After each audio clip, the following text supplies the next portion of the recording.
This morning on The Dish, a chef whose start in the food business was truly an accident. Born and raised in New Jersey, Evan Rich had just started to drive when he wrecked his parents' car and had to get a job as a dishwasher to pay down the damages. But that led to other restaurant jobs, a degree from the prestigious Culinary Institute of America, and a career as an executive chef. Then came the time to create his own place. With wife Sarah, he opened San Francisco's Rich Table and followed it up with RT Rotisserie, with a second location opening this spring. A few months ago, they published their Rich Table cookbook. And Chef Evan Rich, good morning. Welcome to The Dish. Thank you for having me. What you got here on the table for us? All right, so we got some sweet potato pancakes with a apricot salsa verde, broccolini, that's grilled New York strip with a green bean chimichurri and fried shallots. We got spaghetti with peas, goat cheese, and a little bit of duck fat. Then on the end there are some dry porcini dusted donuts with a raclette cheese dipping sauce. Those make the world go round. And our cocktail? Oh, and then the cocktail is called the Land's End, and it's a little terroir gin with some locally sourced spruce. Ooh. Very Cheers. Nice looking. Beautiful. Cheers. Beautiful Cheers. looking. So Anthony said this, literally your career started because of that accident, which got you into the kitchen, washing dishes. But how do you go from washing dishes to then getting to cooking? So in a kitchen, you always take on way more responsibility than you should.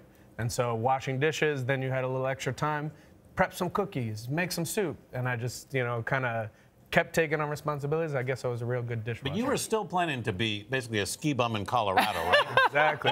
Until you and your mom walked by the Culinary Institute one day. Yeah, so actually, my mother took me to the college fair at my high school. Yeah. And she said, 4 years of college, you have to go, we're paying. And I was like, whoa, I'm going to Colorado, I'm skiing. Oh. And so she walked me past the Culinary Institute, and she was like, cooking, you like cooking? And I remember the moment in my head, it was like, huh, that'll be good, that's easy. I can do that on the slopes of Colorado. Exactly. I'll get a job cooking on the resort, and then I can, get a free ticket. Right. And then, the rest is history. You go to culinary school, you learn about the history, the focus, and it kind of spirals out of control from there. There's one chef that left a big impression on you. Mm-hmm. Why? I think Chef David Bouley probably left one of the biggest impressions. Number one, that's where I met my wife. She was my boss there.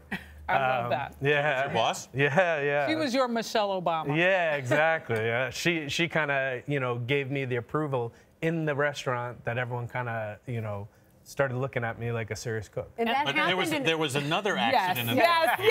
That's what we want. We all know the story. Okay, We gotta hear it. Involving a pea soup. Oh, okay. So every day, she worked my station in the morning, I worked her station at night. And she would help me prep, and she made the sauces. And I would always joke around with this pea sauce we would make, and it was like super difficult to make. You had to shuck like cases of peas. And I would always be like, I dropped the pea soup, you gotta make new. And then one day I was like, oh, I'm just kidding. And I like twitched or something and dropped it. And she had to make it all over again, and she had to stay super late. And somehow she found this charming? I think the rest she found me charming. There's no way to get away. I think she liked you all along. Yeah, exactly. Well, and I didn't get it. I was just like, this. She makes me look so good. She always has my station prepped and clean. It's she's like pulling on the pigtails. Exactly, when guys do that as kids. Yeah. So was it your dream, the two of you, to open your own place together? Yeah, it was our focus. We left New York, so she dragged me out of New York. My family, tri-state area, through and through. And then one day she was like, we're leaving New York. Where do you want to go? And I was like, I don't know, Jersey? What are you talking about? Go west, right? Go west. Then she, her family was out west, so we went out west and kind of went up and down the coast and found San Francisco to just be beautiful, and the food scene was amazing. Yeah. The vegetables, everything was great. And we naively were like, we're going to go out there and open up in a year.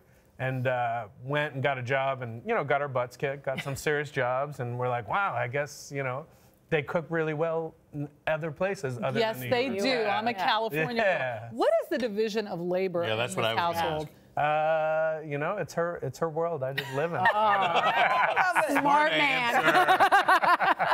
Chef, we'll have you sign the dish. Yeah. Let me ask you, if you could have this meal with anyone, past or present, who would it be? I think the safe answer is my grandmother, because like she never was around to see kind of what I became. Right. And I feel like this is all like inspired by her Sunday dinners that she used to have with the family, and we used to all hang out and cook, and that's how my family hung out. Right. Who's the unsafe answer? Yes. And then I would say Steve Jobs. You know, I'm from San Francisco, right. but he just had this eye for detail and like this ability to coax greatness out of people. You know, and it's just like talking to him and, you know, getting some... and eating greatness. Yeah, exactly. Chef Evan Rich, thank you so much. Of course. For more on Evan and the Dish, you can head to our website, cbsthismorning.com.